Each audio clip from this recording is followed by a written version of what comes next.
So the first time I started cutting, I started on really low calories and I was suffering each day because I wasn't eating enough food. Eventually I got tired of this and I found out that you can actually boost your metabolism, and if you have a quicker metabolism, it means that you can literally eat more calories and still be burning fat. So now I eat way more food, but I'm burning fat way quicker than I was back then, just because my metabolism is a lot more powerful. This is how you can absolutely boost your metabolism and turn into a fat burning machine. So a lot of people have this misconception. They think that metabolism is this magical machine that just burns calories and means that you can eat more food, and that's completely false. Your metabolism is basically how many calories you burn on a day-to-day basis just running your body. So if you want to boost your metabolism, there's a few things that you can actually do that will easily boost it. When you have a quicker metabolism, it means that you can eat more food and still burn fat quickly. The first thing you can do to boost your metabolism is to build more muscle mass. Muscle is active tissue. Muscle just burns calories just doing nothing, just to maintain itself. It burns a lot more calories than fat does. So if you have more muscle mass, you're just gonna automatically have a way quicker metabolism,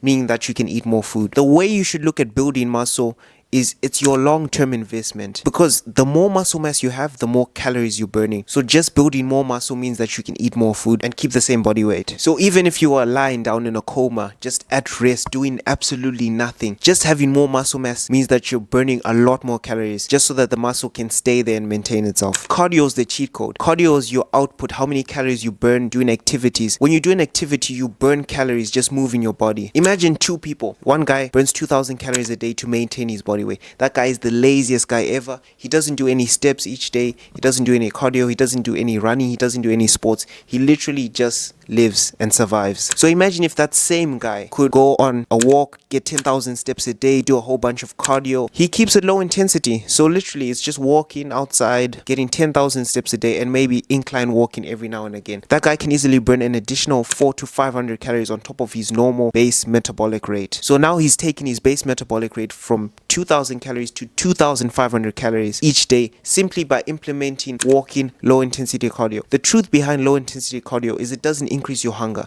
If you go on a run, or you do marathons, or you do a whole bunch of high intensity stuff, that increases your hunger. It makes you more hungry. So even though you're burning more calories, you're just going to eat back your calories. But if you keep your cardio low intensity, like walking, incline walking, then your hunger doesn't increase that much. So it's almost like you get a free 500 calories extra boost without the extra hunger, meaning that you just burn more fat way more effortlessly. And it makes sticking to your diet and being on a calorie deficit way easier when your output is high. So stick to low intensity. Start with 10,000 steps a day. Once you get to 10,000 steps a day, you can even increase your steps to 15,000 steps each day. When I got to 15,000 steps each day, I was an absolute fat burning machine, because I was able to keep food high, enjoy foods that I really like, and I was still in a calorie deficit. Nextly is to maximize caffeine. Now, caffeine has been known to boost your metabolism up to 10% more. And especially when you get into a cut, you dieting, you're on lower calories, people subconsciously become lazier and they burn less calories through NEAT. NEAT is non-exercise activity thermogenesis.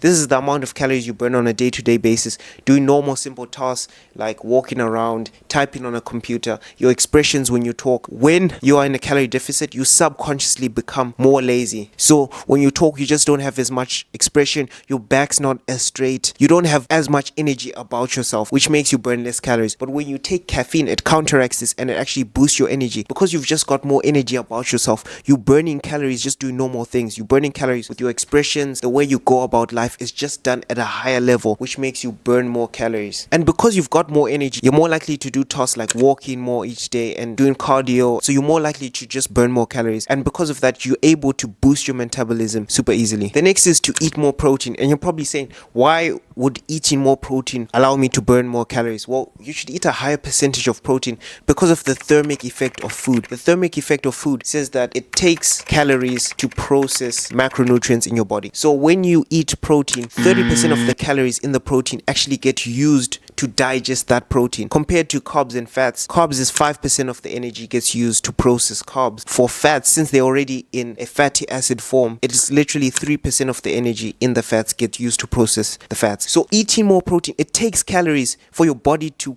convert the protein into a form that it can use and to process that protein. So let's say I eat a steak right now. Your body can't use the protein in the steak as steak. It has to take the protein from the steak and process that in your body. And that processing takes calories. It's just to digest and process it. So eating a high percentage of protein boosts your metabolism because it takes so much energy to process that protein that you're going to be eating. My last and final tip is to just avoid crash dieting completely. A lot of people, they get scared because they push their weight too high on the holidays. Let's say they binged, ate on the holidays, and they become super chubby and fluffy. And then they do the complete opposite. They run 180 degrees. They change their whole life around. And then they go on this intense calorie deficit crash diet. They're eating like 1,200 calories a day. They're eating salad, chicken breast, no carbs, nothing. But when you crash diet, your metabolism actually slows down. Why? Because your metabolism adapts to less food. So your body literally gets used to eating less foods and lowers and optimizes itself so that it can still run and function on lower calories. So imagine this. Your maintenance is 2,000 calories, but you do this crazy crash diet where you're eating 1,200 calories. When you start eating 1,200 calories consistently, metabolism slows itself down and gets used to like burning 1,500 calories. And now your maintenance calories has lowered from 2,000 to 1,500 because you've crash dieted. When you crash diet, you mess up your hormones, you mess up your testosterone, your growth hormone. This all impacts your metabolism. So keeping food quite high as you possibly can will be the way to go if you want a fast metabolism. So it's better for you to do more cardio and keep food high. Keep your food at 2,000 calories,